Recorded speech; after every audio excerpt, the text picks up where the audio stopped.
Hello and welcome to another live stream. I'm XGW Caleb, and today we are going to be doing what I should have been doing for a long time. You see, I was supposed to go through all of the convention, and I wanted to go through all of the convention to analyze it. I already watched it, but at this point, I watched it like months ago, and I've had so much work and so many like different projects for XGW Caleb and all of that stuff. I'm restructuring how I'm doing things in XGW Caleb behind the scenes. You probably won't notice anything though.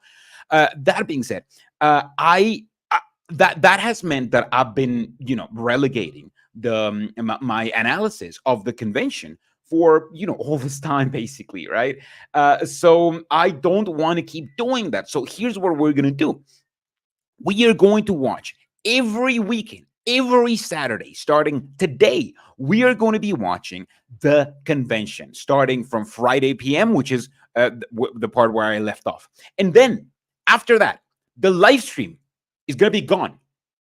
You will not be able to see the live stream. If you're seeing this, is because you are watching this live stream. However, once the live stream is done, then it's over. You can't watch it anymore. I'm going to download that live stream and then I'm going to upload it in the week, but I'll just upload, like I'll just cut it into like the best bits and whatever, because like when you're here and watching it with me, there's probably not going to be like a lot of interesting bits or whatever. So I'm just going to cut together the most interesting bits and I'm going to release it in a video of highlights of this live stream. So if you want to join me analyzing it, please make sure to like and subscribe and all of that stuff, and tune into every live stream so you can analyze it with me, and you get to be part of the video that I'll release later on. If your comment gets featured or whatever, like you're gonna be there. That way we can analyze the convention together. You can analyze it with me, and I don't have to worry so much about like making convention analysis, because they do take a lot of time. So I hope you guys like this idea. Let's start already with the convention. Let's start reacting. Let me. You know what? Oh, mother flipper. Let me add this to the stage. But this is just like in normal speed. I'll see what I can do to make it faster. Let's see. Music video present. What? No, I'm not. I'm not gonna stop making live streams. I will keep doing live streams, but you will not be able to see the live stream live after the live stream is done. You will only be able to because once the live stream is done, once this is over, then it's over. I'm gonna take it down. It's only gonna be visible for I'll make it visible for Patreon and for YouTube supporters. So like in case you want to watch the live stream again, like the VOD, you can watch it by becoming a YouTube supporter or whatever. But you're not gonna be able to see the full live stream as a video. Instead, you're going to see just the highlights of the live stream throughout the week. Hopefully that's clear enough. And let's get started watching this dude. Now, I just forgot that I can't put this in faster speed. So let me see what I can do to put it in faster speed. Presentation shows the joy that results from doing good to our neighbors, to our brothers and sisters, and to our family. Please watch and listen quietly. Dude, I want to continue supporting you, but you're making me sit through an assembly. I ran away from this channel a long time ago. LOL. Listen, I'm not making you sit through an assembly. That's why we're only watching a little bit every weekend. We are going to be doing this for like the next, the next 10 weekends or whatever. We're going to be doing this for a couple of months. Because I cannot do like 3 days of convention like back to back. Like it just kill me. So no. Honestly, I never thought I would be going to an assembly of my own volition. Listen, I already went through it, so I need to get into the video that because I did this to you're no longer. Shoot, I think my Wi-Fi went down a little bit. I don't know why. Once you go to the convention and you no longer believe in it, it actually becomes quite kind of interesting, because you can kind of like research it and like get close to it and see it from afar. Like you can take a step back and be like, oh my god, all of these people are indoctrinated, and it's actually kind of interesting. Now this is just the songs. Obviously nobody ever listens to the songs. I don't know why Oh, there you go. Let's just skip to the songs and let's skip to the proper convention, shall we? Oh my God, this is a lot of this. Are you seeing how much I'm skipping?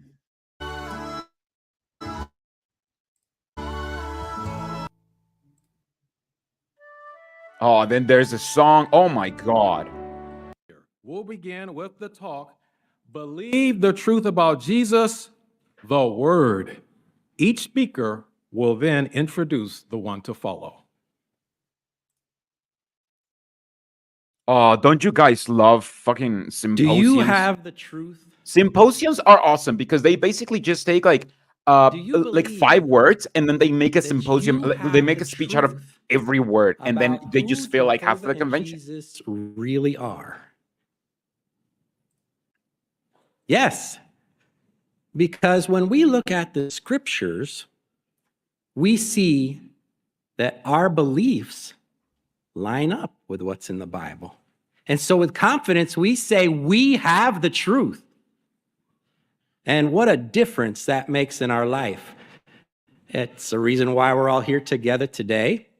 This is, I feel, the biggest lie in Jehovah's Witness narrative, that all of your beliefs are in the Bible. That's kind of how I woke up. I started reading the Bible because I wanted to get to the point where I just became a Jehovah's Witness because I had read the Bible, not because somebody else had told me. And that was when I noticed that, you know, Jehovah's Witnesses don't really follow the Bible. And there's a lot of things in the Bible that they don't follow. And the only things that they do follow is just cherry pick things that, you know, completely taken out of context. About Jesus. First of all, his role. Second, his name. And then finally, some events that are connected with his birth. So first of all, his role. The Bible calls Jesus the Word. So now let's watch a video where the Apostle John is speaking about the Word.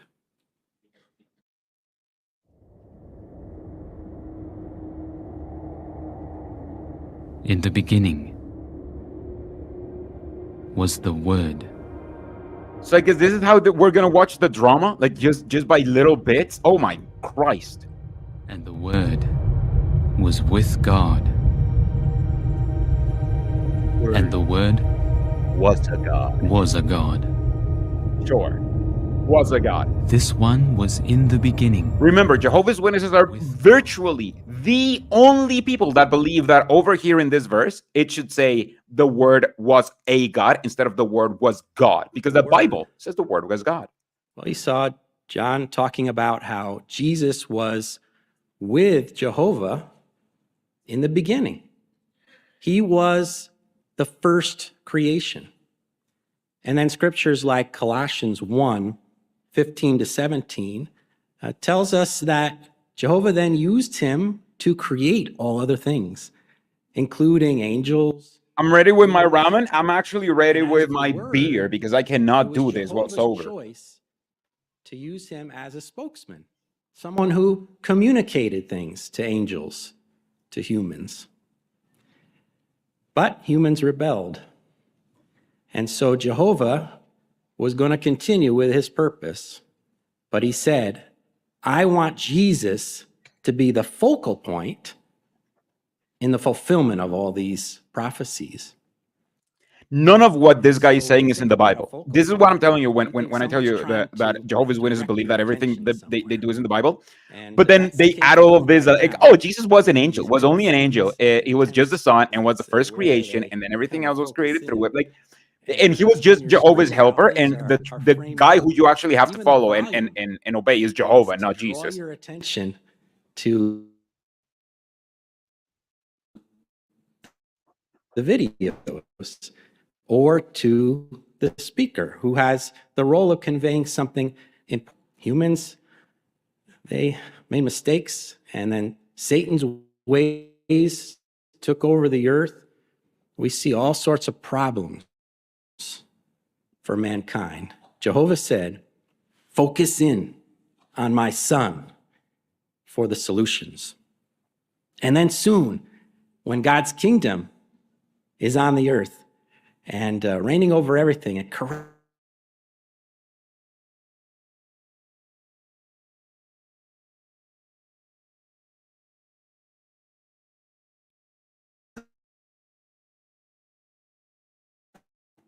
We'll praise Jehovah.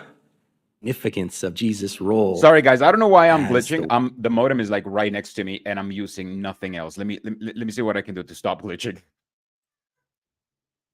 Word. Well, it didn't stop there. Jehovah gave him other titles. Prince of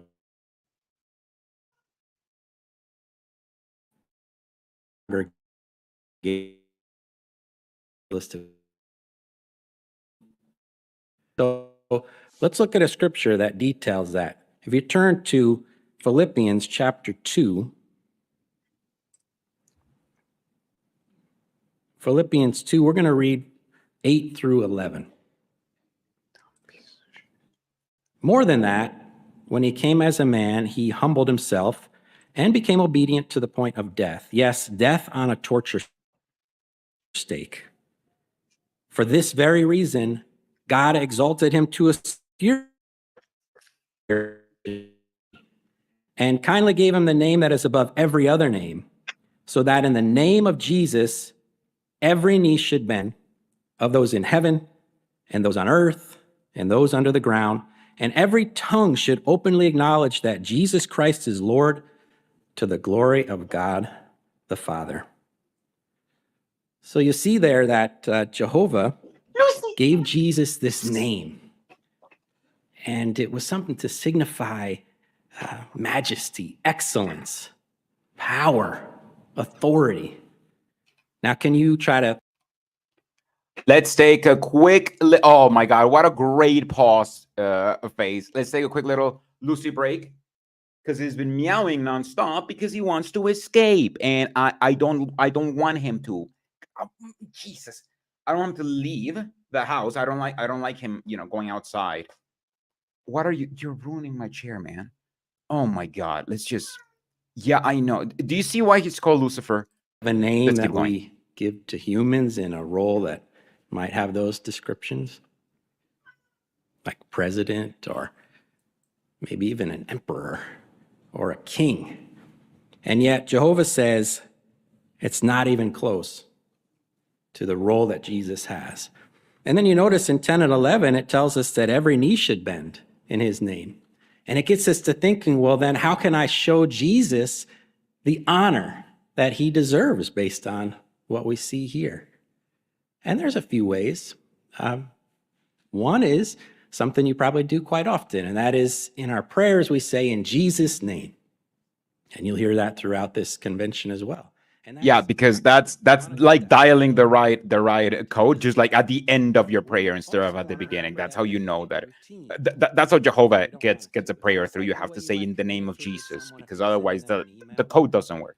And you write the body, but then at the end you have like a signature, and you might pick your own. But some people write sincerely. And nowadays you can even make it so that it just inserts itself there automatically. And so maybe you do have an important email, and then it says sincerely. And then you might say, well, come to this meeting. You probably forget about what it was for by the end of the day, but sincerely. Or, hey, what are you doing for lunch? Sincerely.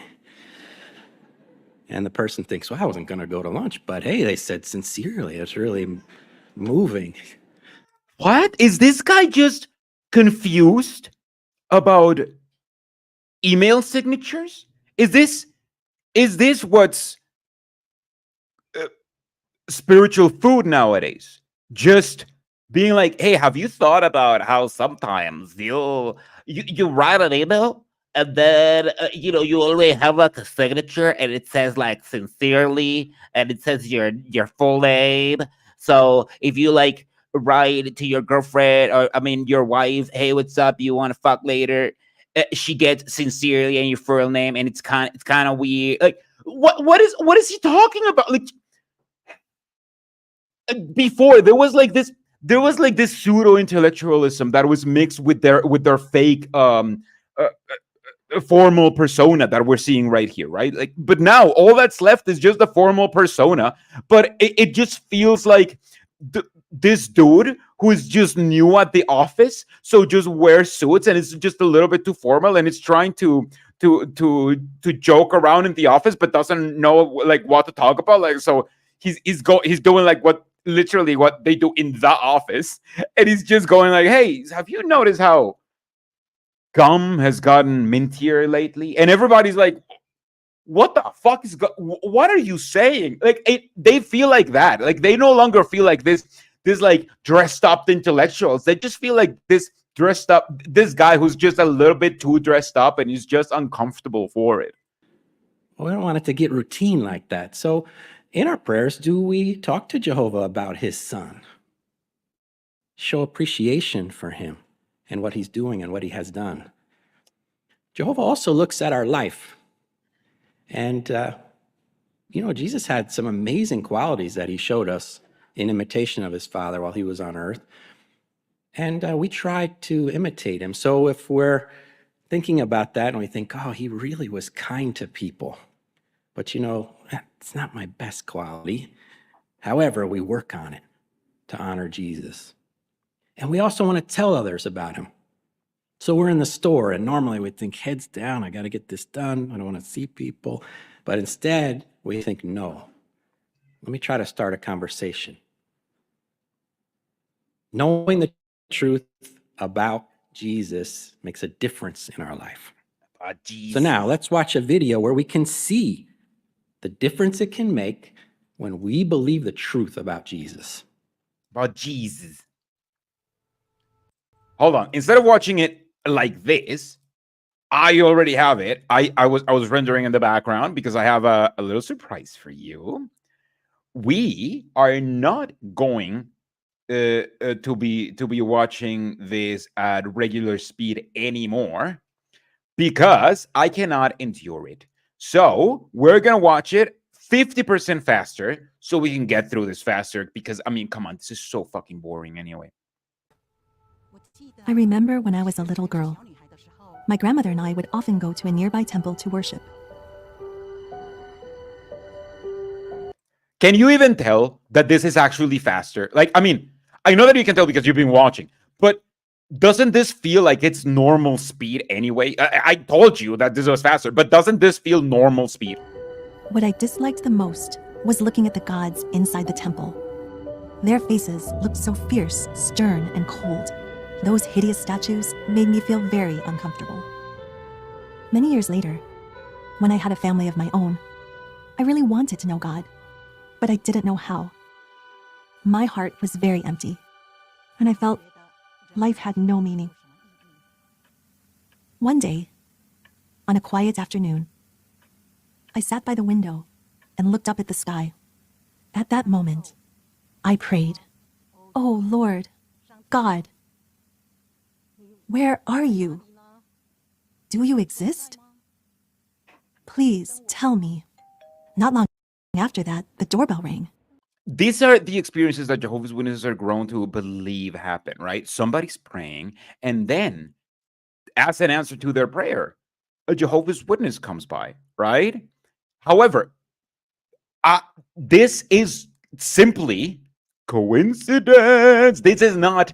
This is this story is such cap. Listen, I'm not saying these stories don't happen. What I'm saying is that when you are this big of a religion and when you're proselytizing as much as they used to do, this was going to inevitably happen. This is just going to inevitably happen, right? And I know that it's a coincidence because I tried it for 7 years. Every night before I went to bed, before I slept, I said a quick prayer where I asked Jehovah to guide me, to put me on the guide, to show me how to better obey him, how to better serve him, how to do things right, right?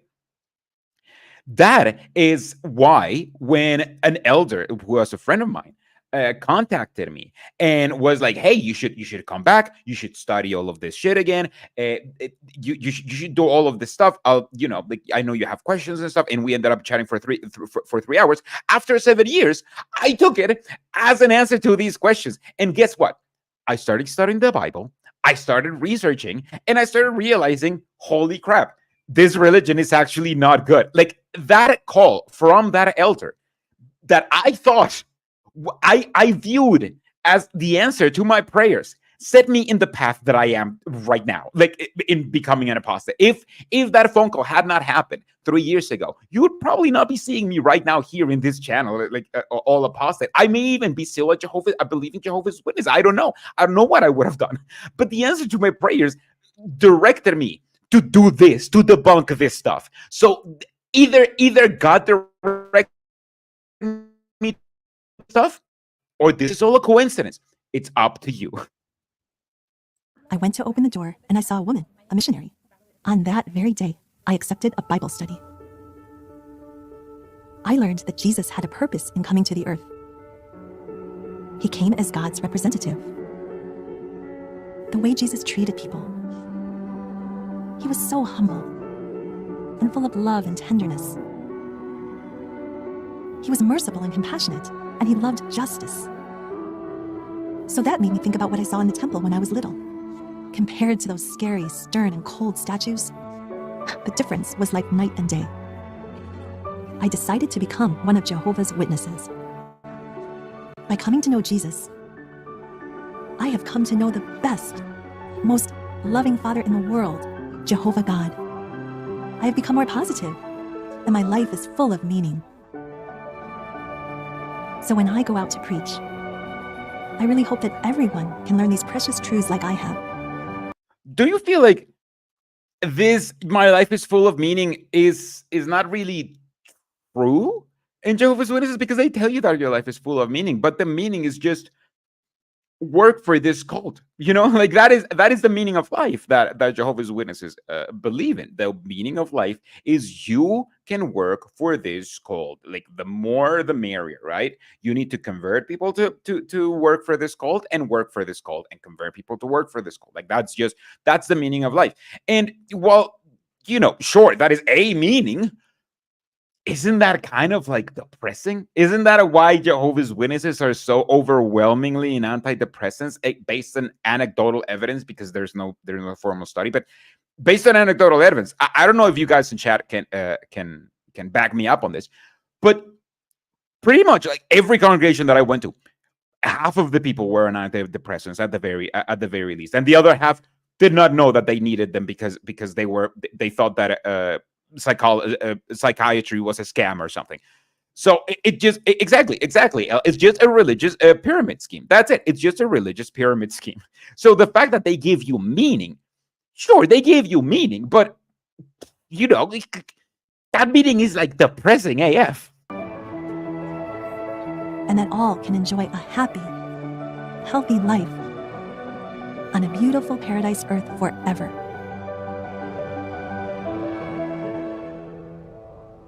I welcome and encourage all to come and learn this precious truth.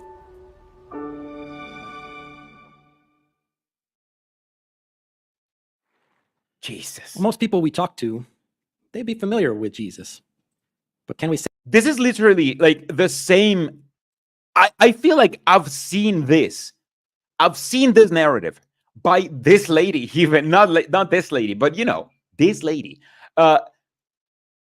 Ever since I can remember, in every convention, there's some lady that is a pioneer that is like, serving Jehovah is the best thing that could have ever happened to me. Oh my God.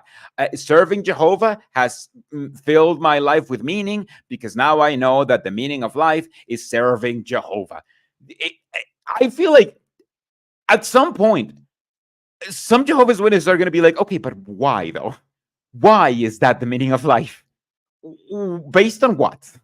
Where does it say that we have to go to the meetings twice a week? Where is like the title of pioneer or circuit overseer in the Bible? Where is all of that? Where is the judicial committee in the Bible?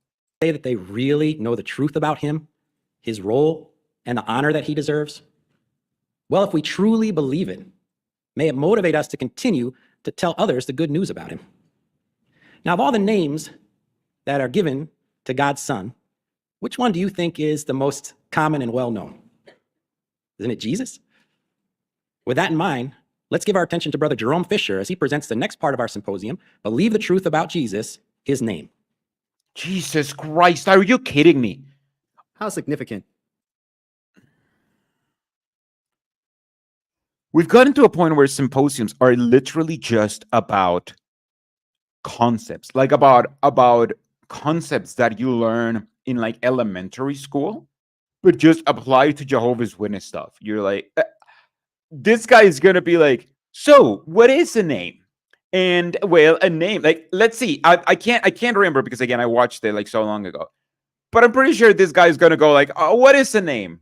Let's see if he uses the Merriam-Webster definition approach like most Jehovah's Witnesses do. Is the name Jesus. As you watch the following video, try to imagine the magnitude of this moment being portrayed.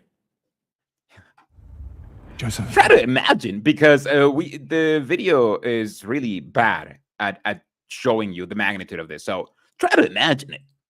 Son of David, do not be afraid to take your wife Mary home. For what has been conceived in her is by Holy Spirit.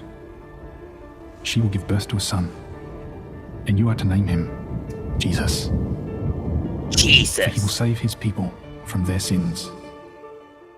In John chapter 17, Jesus said that I have made your name manifest or known, thereby telling others that his name, Jehovah's name, everything behind Jehovah's name is what draws us closer to him. His reputation, what he declares himself to be. Those are all things that in the Bible, the name can signify.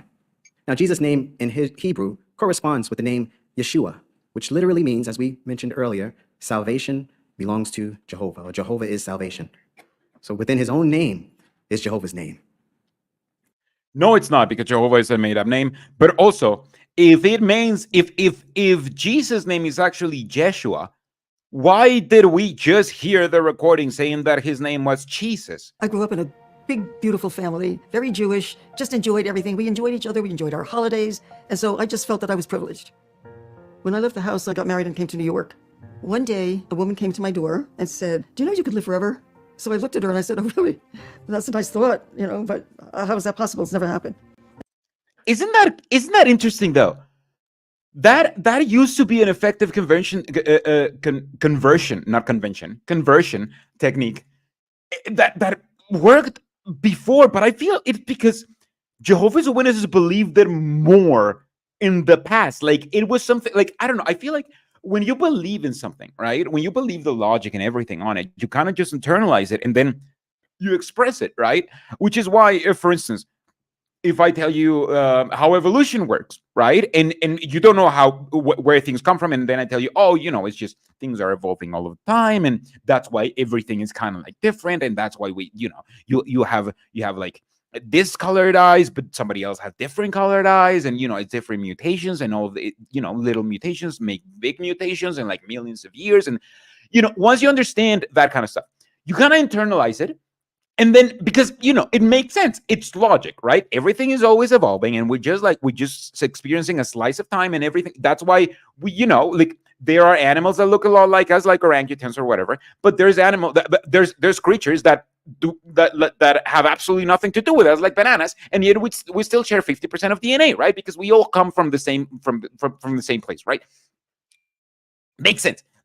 However, if they tell you, oh no, it's just Jehovah made everything because Adam and Eve, and then there's going to be a paradise, and then but then you get to have the opportunity to live forever and all of that stuff.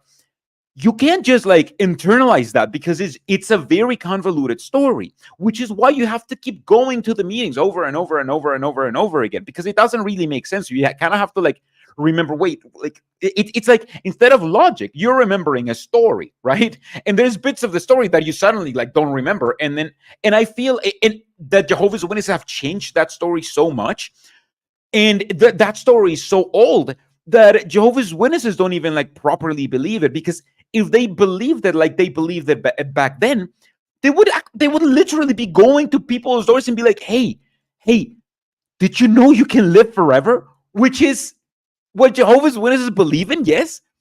But it seems to me like they don't believe it enough to preach it anymore. Do you see what I'm saying? Like, sure, Jehovah's Witnesses believe that they will live forever, but there's like some level of doubt or something. Like, I don't know if it's because the story is very old or something.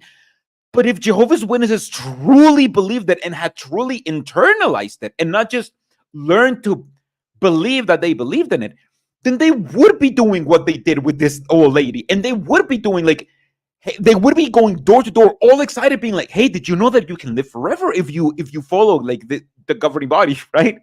So that's what I'm saying. Like, Jehovah's Witnesses believe in it, but they don't say it enthusiastically like they used to say it. They don't say it enthusiastically like you actually believe in it. They kind of just learn that that's just what they believe in, but you know, they don't try to share it with people anymore, like this lady. And which is why, like, look how old this lady is. Like, she got converted by this narrative, but I don't think she uses this narrative anymore in the preaching campaign. When she came back, she showed me that God has a name and that it's Jehovah.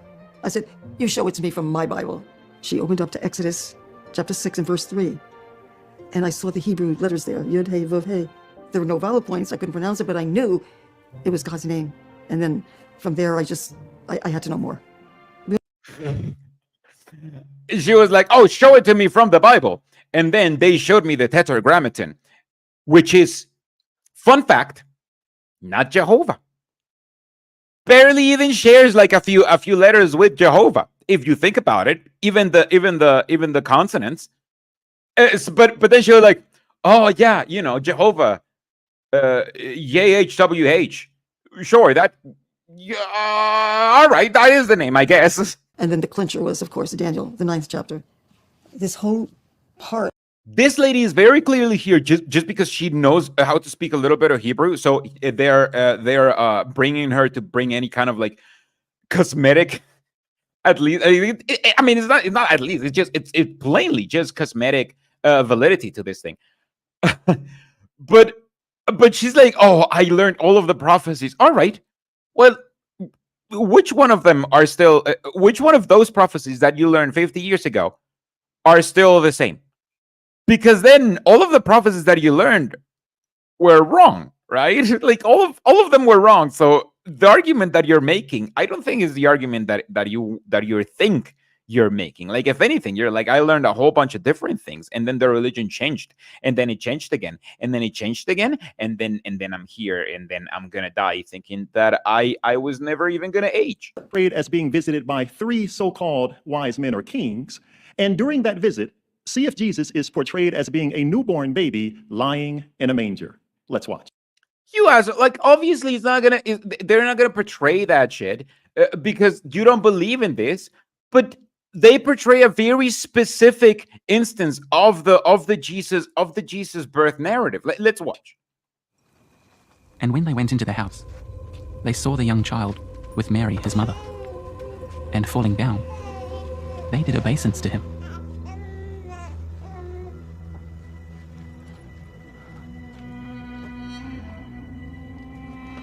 They also opened their treasures and presented him with gifts: gold and frankincense and myrrh.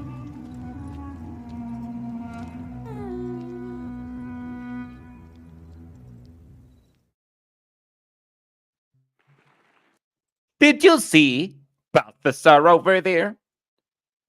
I don't think you saw Balthasar or Santa Claus. Which is why we don't believe in either. Those are both pagan, and if you believe in them, you're going to die. Did you notice? There were not 3 men depicted visiting Jesus. Instead, there were 5. But what does the Bible say? Please turn your Bibles to Matthew chapter 2, verses 1 and 2, and let us see whether they were... I love it. There were 5, even though, the Bible doesn't specify, but we chose 5 because we did not want to choose 3. Matthew implies that Joseph and Mary were already living in Bethlehem. And that's why, Jesus is born. Like, that's why Jesus is born in Bethlehem. Because, they were already living there. Like they're already there, and then they have to move to Nazareth after returning to Egypt because they fled from Egypt, right? So they go to Nazareth, but because after they went to Egypt, but not because they lived there before. They used to live in Bethlehem. That's why he was born there. However, Luke explicitly states that Joseph and Mary are already living in Nazareth and travel to Bethlehem for the census.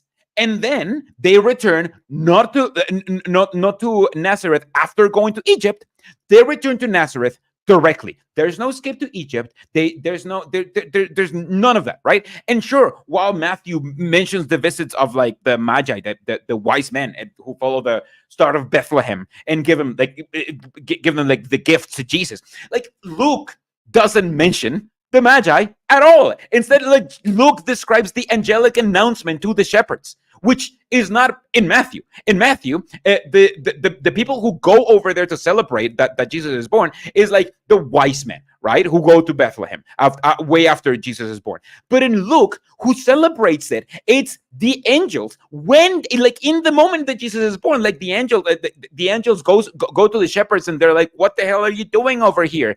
You should be celebrating that Jesus is born." So which one happened and which one didn't happen? Jehovah's Witnesses just mesh all of those together. But like they're different accounts. Like if you read the Gospels, they're different accounts because they couldn't all have happened. Like they couldn't have both lived in Bethlehem, but also visit Bethlehem for the census and then go to Egypt after Nazareth, but also go from Bethlehem directly to Nazareth instead of going to Egypt. Do you see all of the contradictions? And again, we're only examining like Matthew and Luke. Like we haven't examined the other two Gospels. Like that's just how many contradictions are in just like two Gospels. Just two Gospels. So just this high horse that Jehovah's Witnesses get on by being like, there were not three Magi over here. Yeah, there weren't just three. In fact, they don't exist in most of the Gospels. So they just show up in Matthew. So I don't know why you're being all pedantic on the amount when the Bible doesn't even tell you consistently whether or not they even existed. Thanks so much. Ben Fox, $5. Shout out to one of the best and smartest activists. Keep up the good work. You forgot to shout out the activist. You need to write out shout out to one of the best and smartest activists, Lloyd Evans. Keep up the good work. Hey, because people have been saying that I've been clowning on Lloyd Evans. Well, there you go. That's a nice little thing for Lloyd. Why did Herod want these astrologers to find Jesus? The last words of verse 13 tells us Herod wants to kill Jesus. So surely it was not Jehovah God who sent this star. Instead, it was none other than Satan the devil himself. He sent the star to help Herod try to find and kill Jesus before Jesus could ever. That's not in the Bible. That's not in the Bible, though. That's not in the Bible. Like, oh my God. The same speech is like, people say that there were three Magi, but in the Bible, it doesn't even say the number. So saying three, I don't know, three wise men. I don't know. But then they look into the Bible and they see like this star, this like enigmatic star, right? And they're like, that was Satan right there. That was Satan. The star was a demonic star. The Bible doesn't say that shit. This is literally just Jehovah's Witness interpretation because Herod wanted to kill the baby, and Matthew says that Herod, like they had to run away to Egypt because to run away from Herod. Then the star couldn't have been from Jehovah or whatever. It couldn't have been like this weird phenomena to signify just like how important the event was, that like a literal star was shining over there and that astronomers were able to see it. No. The stars was from Satan. This is completely made up and exclusively to Jehovah's Witness mythos, like pretty much. I mean, some other religions believe this, but this has absolutely nothing to be with the Bible. This far more reaching here, saying that the star was from Satan than saying that the Magi that brought three gifts were three people and not just five people. At this point, they're like, oh, I mean, we showed five because that's not three, because people believe it's three, but we believe it could have been any number. Yeah, I mean, at least the Magi are in the Bible. There's nothing in the Bible that says that the star was made by Satan. Now, what about nativity scenes showing Jesus as a newborn baby lying in a manger when the astrologers arrived? Is that true? Well, no. Look at verse 11. It shows that by the time the astrologers arrived, Jesus was not a newborn baby lying in a manger. Instead, he was a young child living in a house. Yes, living in which house? And how long what was he living there for? Like, sure, it's not like it's like, oh, they're meshing everything together. Because we know that in the nativity scenes, they show the shepherds and they show the three magi, or the three wise men, right?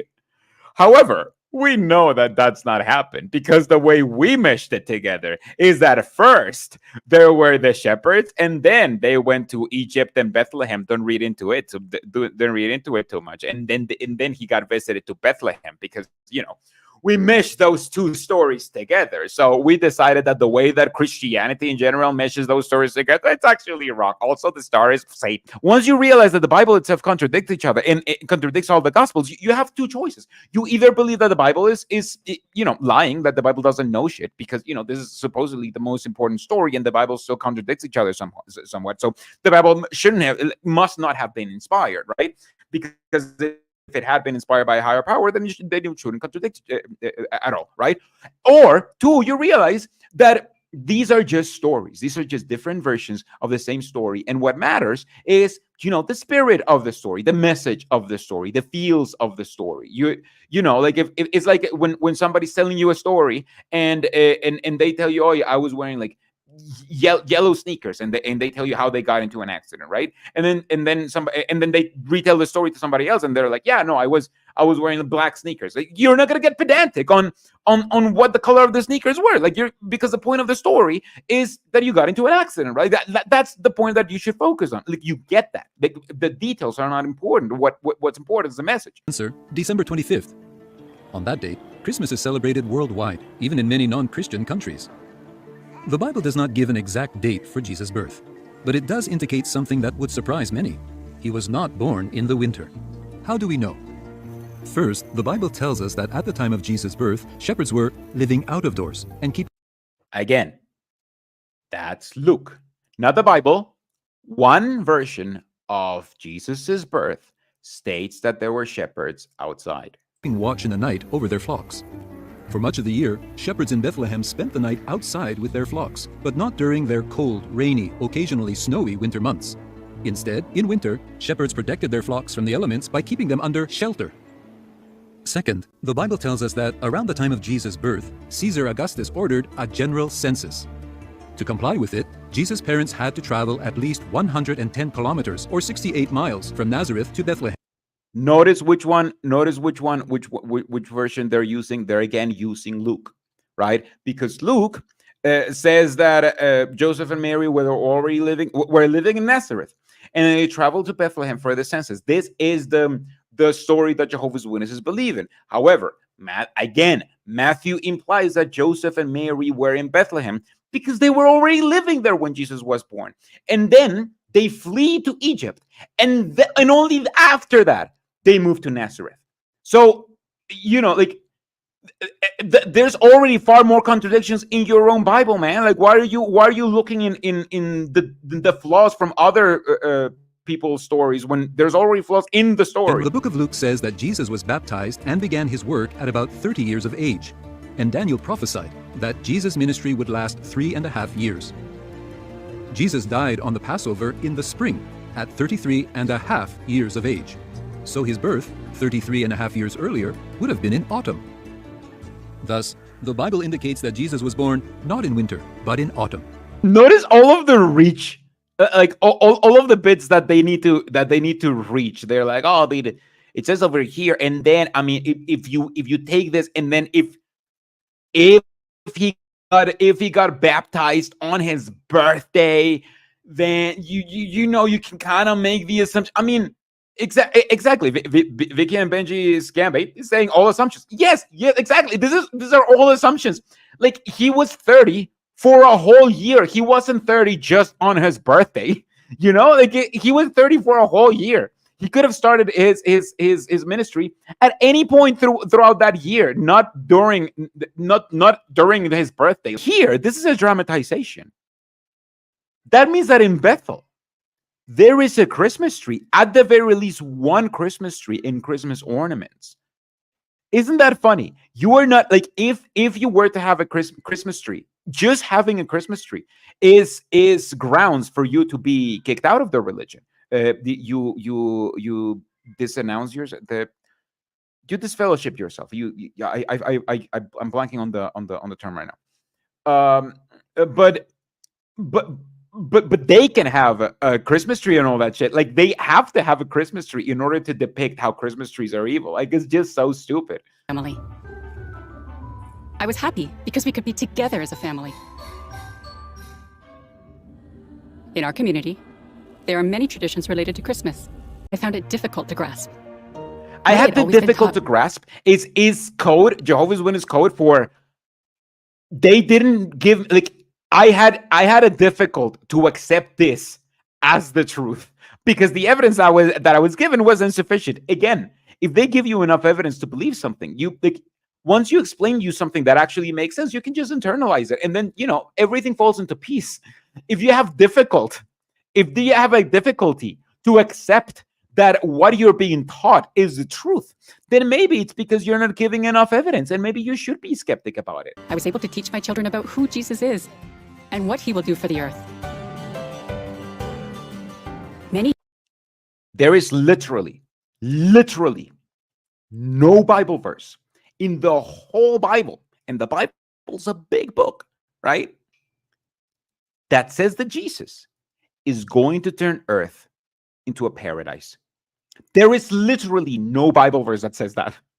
It's just these guys, you see why I like watching this now that I woke up? Because I'm like, oh my God, like, there's being so pedantic about people portraying three wise men traditionally, and being like, oh, the Bible doesn't specify that there were three men. But then she like, oh yeah, no, like, now I've come to realize that Jesus is going to make everything into a paradise because the Bible told me. No, the Bible didn't tell you that. There's nothing in the Bible that says that. Do you not agree that our new drama? I really like this guy's beard. It gives me like Jafar vibes, like. Why was this a good land? Well, Deuteronomy chapter 11, verse 12 tells us that this was a land that Jehovah personally cared for. His eyes were constantly upon it. Why? Well, it's because this land was not just going to be the land for the nation of Israel. This was going to be the land of his only begotten son. Yes, the land of Jesus. If he had been like growing that land, and he had been like, looking at that land and being like, yeah, no, like, taking care of that land, why was that land occupied then? Why was it occupied by people who he didn't want occupying like that area? It's like saying, oh, I'm loving like my house. I'm taking care of this house. It's beautiful. Like, this house is just gorgeous. I just put like a few pots over there. Like, just I gave it a fresh coat of paint like just yesterday.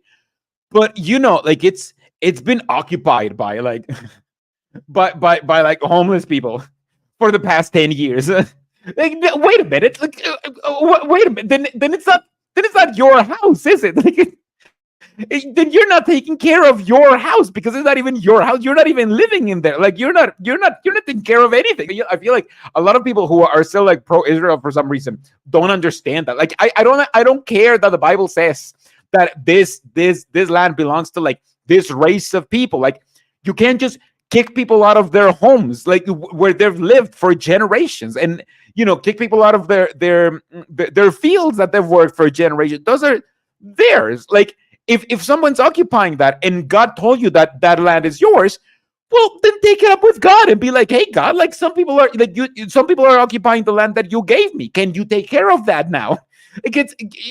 That's God's issue. Meditating a little bit on these verses, we can see that this land had rivers, lakes, seashores, mountains, forests, and desert, all in a relatively small area. Now, he's like a second away from being like, and it even had houses over there. It even had houses. It even had, food. It even had fields. So if you were to visit the land of Jesus today, you can walk the same hills and valleys that Jesus walked. Yeah, you could. Obviously, I mean, you won't, because for some reason, Jehovah hasn't kept that area very peacefully somewhat. He's not going to tell you. He's just going to tell you, oh, yeah, that area looks the same. But he's not going to tell you that that area is called Palestine. And there's a genocide going on over there. He's not going to tell you about that.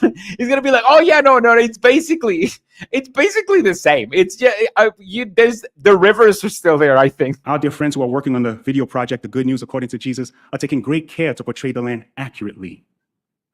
They did not go to they went to Israel, by the way. They did not go to Palestine. So they went to Israel, and Jesus was not born in Israel. Jesus was born in Palestine. So I somehow really doubt that they actually went to Palestine to, look at the land of Jesus. Just lying pieces of crap. We know. At the heart of the Middle East lie the lands where Jesus walked. What were they like when he was there? And what lessons do they hold for our life today? So good that Jehovah has kept this land so free of conflict, so it could be very peacefully preserved. It's very nice. Well, the birthplace of Jesus, that's an amazing thing to see. But what strikes me looking at the terrain is it's so hilly. People must have spent their lives just going up and down hills. Yes, for sure. Just think about it. We are 750 meters above sea level. Yeah, that is famously, that is the most notable thing about Palestine. That is very hilly. It's when you go over there, what you notice the most is just how hilly it is around there. There's so many hills around here. Everybody who visits Palestine, they're like, oh my God, how do you go up and down all the time? You go up and down everywhere. But understanding this land gives more meaning to the journeys described in the Bible. Joseph and the heavily pregnant Mary humbly and obediently travelled up to Bethlehem. Later, they made it their family's custom to go from year to year up to Jerusalem. Mary and Joseph overcame physical obstacles to share in true worship at the temple. But we don't have to come here to walk in their footsteps. We can do that in a sense by climbing our own hills and mountains for Jehovah, by overcoming whatever obstacles we encounter in order not to forsake our meeting together. Jesus, what a stupid made-up point. Oh, you know how hilly Palestine is? Well, that's like the hills in our lives, because we also, it's like a roller, like hills, like you go up and down. Yeah, let's get. They're just so practical. You could do everything with them. You could haul things, you could get work done, you could travel places. Wait.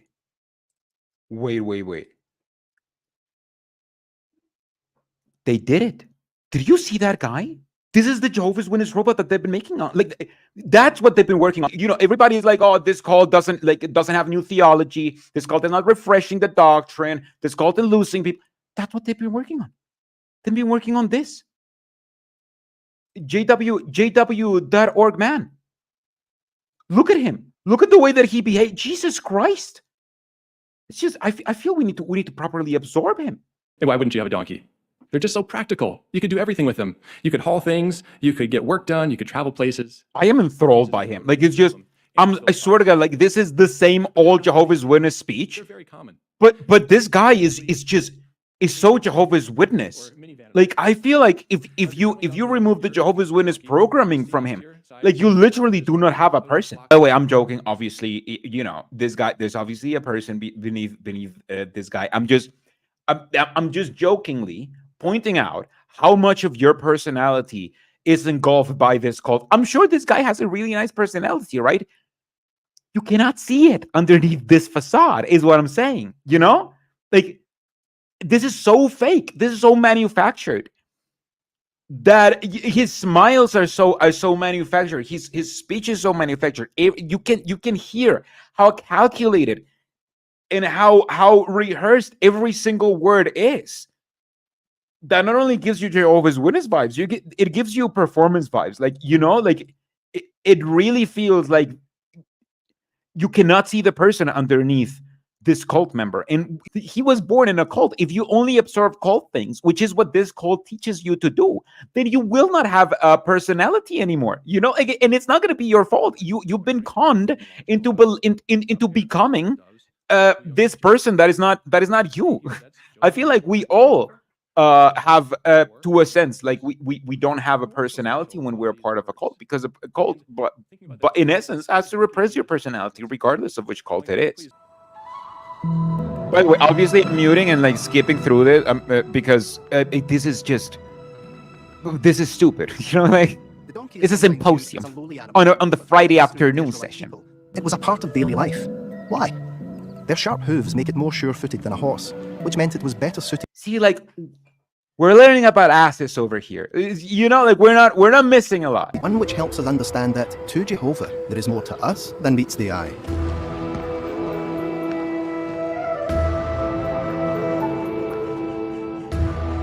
It's me, Jehovah's Witness Indiana Jones. Better known as a I know I'm bad at accents, okay? These finds led to the conclusion that these were the very streets where worshippers, even poor ones, could buy animals to offer as sacrifices to Jehovah.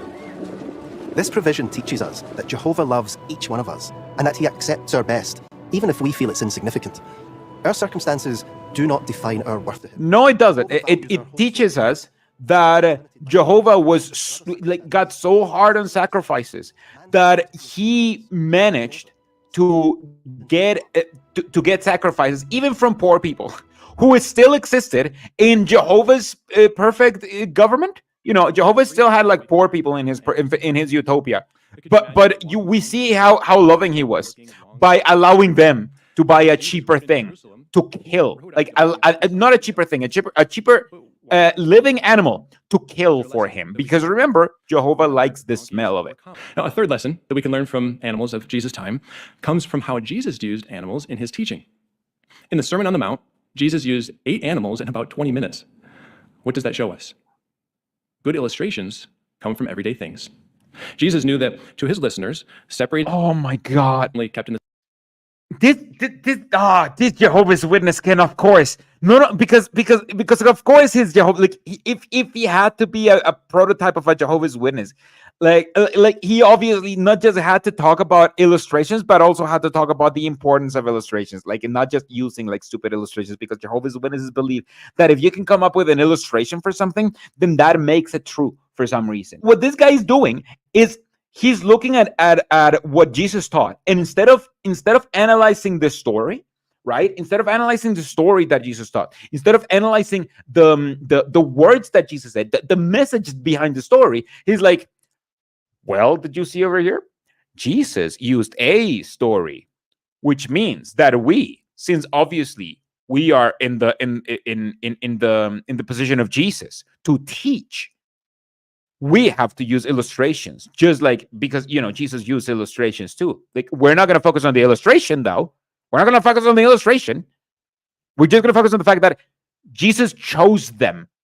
It's just so fucking stupid. So if later you're traveling down the road and you see a caution sign encouraging you to slow down because of an animal crossing, remember, when we're doing our Bible reading, pump the brakes a little and see what we can learn from the animals.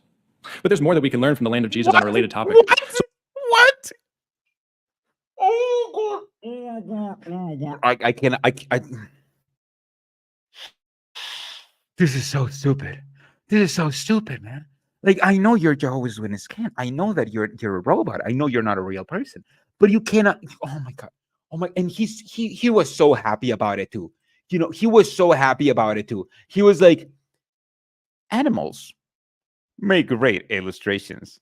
So when you are driving next time and you see an animal crossing sign, be like Jesus. Use a nice illustration and remember to stop to see if there's an animal in your next illustration. That smells so good. What? Guys, tell me in the chat, what is worse? To use bad illustrations or to do whatever this guy just did, you know that that's his coming face. You know that. That smells so good. Have you ever said those words when you entered into a room? Many of us enjoy talking about food, from the way that it is prepared, its aroma, the flavor. Or you may be in the mood for a dry fish, where you could salt your fish, clean it, and allow it to age for about 6 to 10 days to allow for maximum flavor. And you could wash it all down with a nice, cool, fresh cup of water that you've gotten from your privately owned cistern, an underground hole used to store rainwater. Or you can grab a bucket and go to your community well. In either case, this is classic from speakers. And I'm just happy that they did this in the afternoon session, because usually like they would do it in the morning session, right before you had eaten. But even then, like there's you never eat to like full fruition in a convention. So you know, like get the fuck out of here. Like he's talking so much about food. Like you need to tune out, but you can't tune out because you're hungry. Eating together as a family was important in Jesus' day, and something found on practically every table was bread. In fact, it's been estimated that 50 to 70% of the diet in Jesus' day was made up. This is how stupid Jehovah's Witness propaganda is. Like Jehovah's Witness propaganda isn't even about what's in the Bible. Like it's just about, hey, you know what they ate in Jesus's time? Bread. Let's talk about bread. Like it's like looking at the story of Jesus' crucifixion, or however you want to call it, right? I mean, like, hey, you know what Jesus was wearing? Just his underwear. Let's look at the underwear. How would it look? Like, would it chafe more than a regular underwear? Because it looks kind of bulky, but then again, it's all like kind of natural stuff. So how much would it chafe, and how would it look under our current Jehovah's Witness suit? Like, it just, do you see how stupid it is? Like, it's just about nothing. You're saying nothing. But by coming together at mealtimes, families can be refreshed physically and spiritually. Breaking bread together. Of course. Breaking bread together is often a good time to make sure that that everyone is fully indoctrinated. Here's a sampling of what might have been in a typical day for the mother and her daughters. How would they begin? Caring for basic household chores. Where would they be? Fill the oil lamps. Sweep the floors. Milking the family's goat. Yeah, obviously that's women's stuff, because that's home stuff. So that's women's stuff. What does this have to do with anything? What are you talking about, Joel Brown? Like misogyny is a huge part on Jehovah's Witness culture. Then there was the visit to the well, because they would have to replenish the family's water supply for that day. Then the baking would begin. Then let's not forget the washing of clothes. You can really tell, like, this guy would love to have a woman that works this much just to be able to feed him. Jesus Christ. Again, just looking into the cosmetics of the Bible. It's so stupid. One of our sisters stated, when I was growing up, one of the most important things for me was that our home was a safe haven. No matter how bad the situation was at school, I knew that when I came home, everything would be all right. Unless, you know, at school I had, you know, liked a girl. Then things would not be okay. During the great festivals, thousands of worshippers flocked to Jerusalem, walking together on these very steps as they made their way up to the temple, the city's beating heart. For centuries, those festivals promoted unity. The city's beating heart. I like that. The city's beating heart. Love it. If the all-knowing God wanted to be a model of health and safety, why didn't the Mosaic law require all Israelites to boil their water? They don't know what to prevent many diseases and parasites. No. You don't understand. The Mosaic law taught you that you should bury your poop. And that's enough. That's literally the Jehovah's Witness reply. Another lesson learned. The community of Jesus' day supported the needy in their midst. Well, it's no different today. We readily support our brothers and sisters when they're in need. And the community of Jesus did not support the needy because they were needy. If the community of Jesus supported the needy properly, then people would not go in need. We're there. Like, there wouldn't be poor people.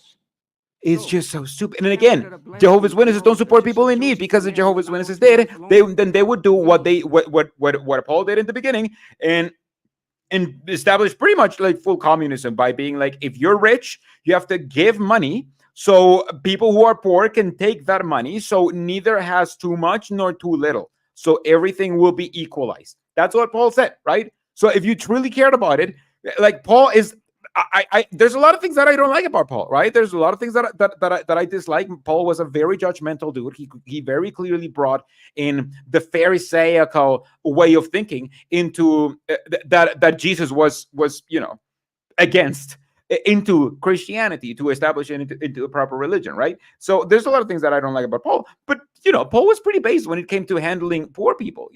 Rich people should give money to poor people, so nothing has too much and nothing has too little. Like that is compassion. If I see a friend of mine, a brother of mine that is in need, and I am his brother or her brother, yeah, whatever, or her sister, right? Is what I'm trying to say. If I am her sister, then I'm going to give them money, right? It's just what you do. If they're in need, that's just what you do. But this guy is just cosmetically being like, oh, we help each other because, when somebody's poor, we're like, oh, pray to Jehovah. Do you arrange for your children? Exactly. You're poor? Let me read you a scripture. Jesus Christ. Let's just skip to the next speech. Jesus Christ.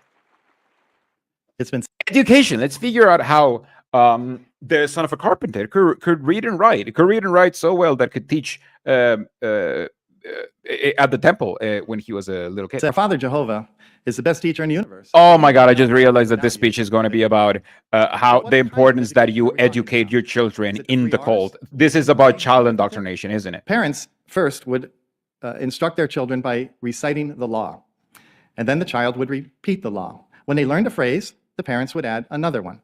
In time, as children learned these things, now reading was introduced by handing a copy or a written text being put in their hands. But how did their education continue?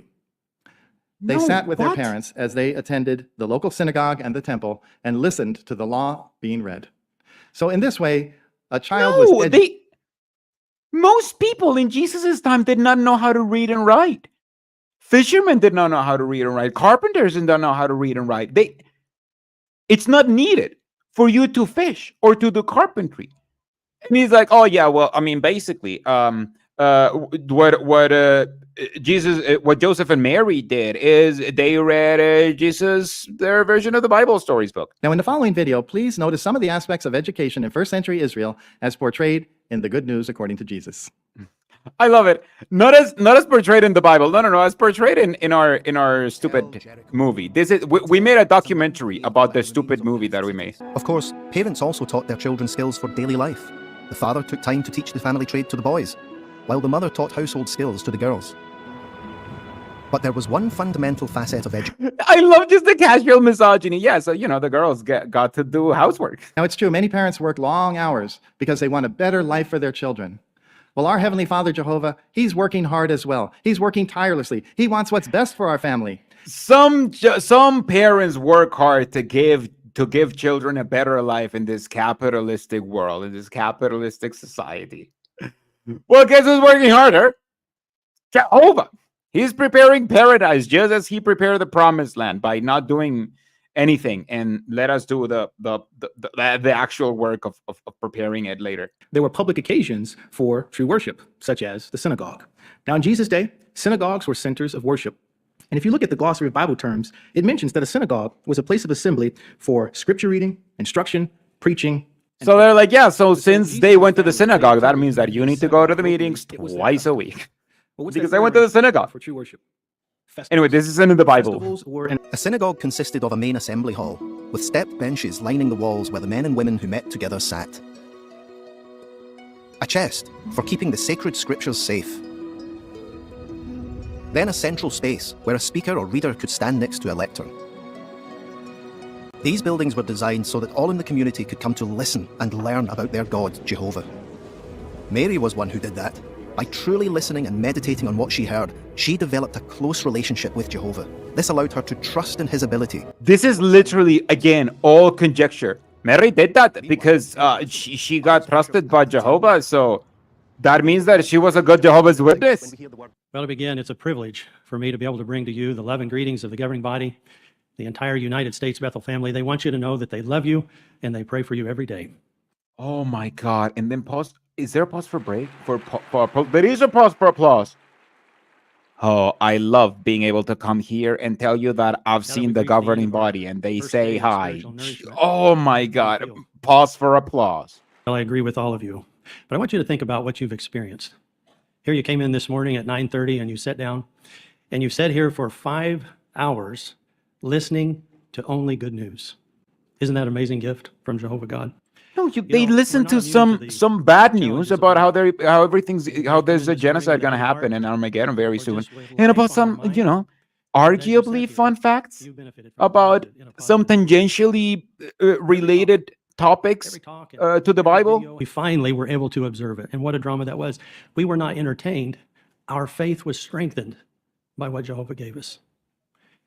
And it makes me wonder how many of you sat here today telling you how to feel again, like Vicky and Benji Scambide said. Thank you for your even telling you how to feel. Yeah, we felt so encouraged and so into this cult when we saw this very boring drama, the most boring drama that they've made yet. And how many of us during the day will have a breaking news banner show up on our phone, only to look at it and realize that it's something discouraging or something that is not worthy to look at? But you are the biggest source of bad news. You are literally saying it doesn't matter what happens in the world because everything and everybody is going to be destroyed except for Jehovah's Witnesses. That is the worst news ever. Don't give up on your workmates, your schoolmates. Now you may say, well, I've already preached to them and they didn't respond positively. Well, that's okay. Keep looking for opportunities. Don't give up. Some may change. This is why Jehovah's Witnesses are so annoying, because if this guy is literally telling you to not respect boundaries. This guy's literally telling you, hey, I know that you may have preached to your loved ones. I don't care if they said no. You have to wait. You have to wait until your next opportunity to try to indoctrinate them. Jehovah's Witnesses do not respect boundaries, and it's not even like it's arguably not even mostly their fault. They're just bred pretty much to not respect boundaries. This is what they get taught. In the following video, see how a publisher cooperated with the angels by helping her student apply what she was learning. I was a very challenging student.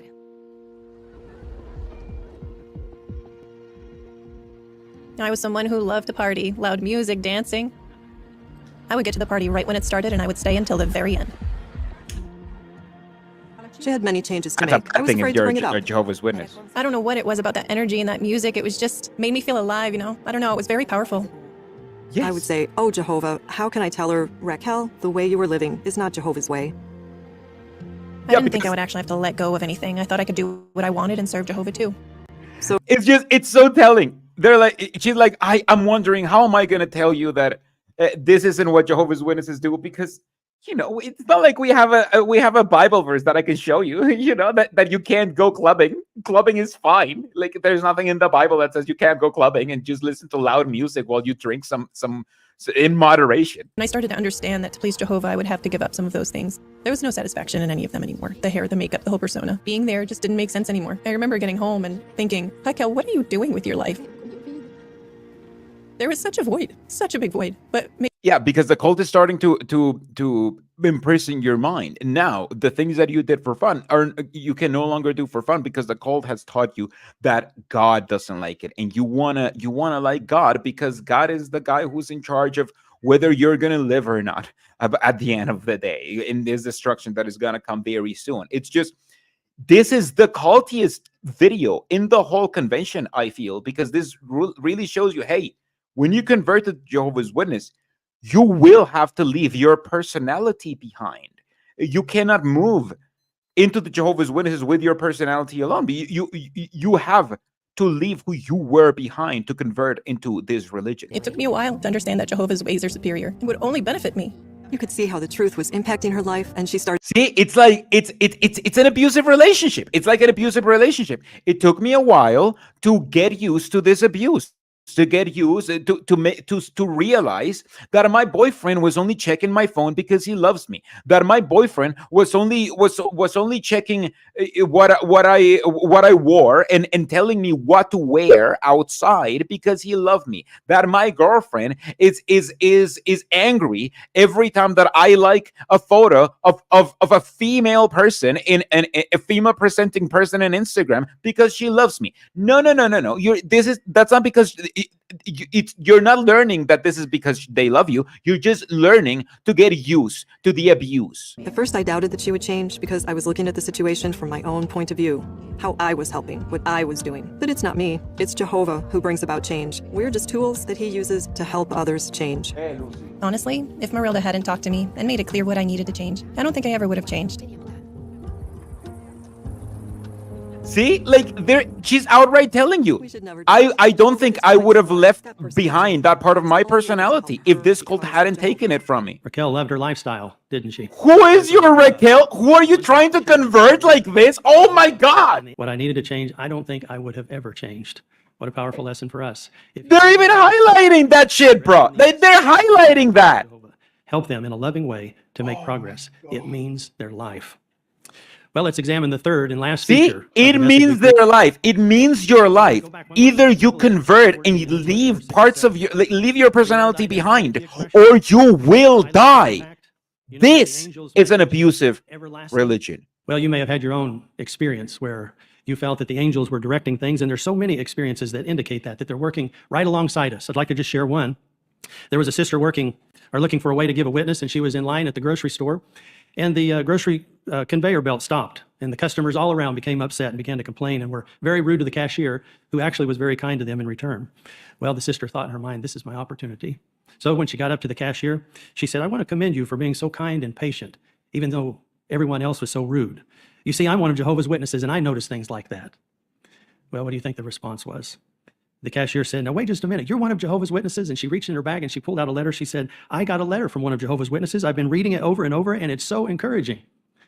Needless to say, a Bible study was started. Sure, needless to say.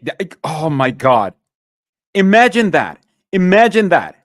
She's like, even in this story, this woman is predating on people who are emotionally fragile, in an emotionally fragile step. And then she's like, hey, I see you because I am a Jehovah's Witness, so I care about you. And she's like, what? What? I have this letter from a Jehovah's Witness, and I've been reading it because it's so encouraging. That is how us worldly people talk. We use the word the word encouraging all of the time, over and over and over again. Like, this is Jehovah's Witness fan fiction. This is just Jehovah's Witness fan fiction. I don't doubt that, some version of this story happened at some point, but it wasn't this version of this story. But our sister walked away with the idea the angels are even working in the supermarkets now. Anyway, that is the last speech of the Friday convention. And let me just tell you, like, this last speech, this speech was definitely the worst speech of them all. It's the cultiest one. It outright tells you that you need to get rid of parts of your personality when you're part of a cult. It is horrible. It's a horrible speech that it just tucked away over there, like just at the end of the Friday convention. But that was the Friday convention. We reacted to the whole thing, the whole Friday thing. It took almost 3 hours to the dot. So you can watch this. If you want to watch this again, the whole thing, you can watch this by becoming a member or a YouTube supporter or a Patreon member. That being said, don't do that. I'm just gonna cut out like all of the boring stuff and then release the highlights version. So don't become a patron if you just wanna see the live stream of this, because it's just gonna be the worst version.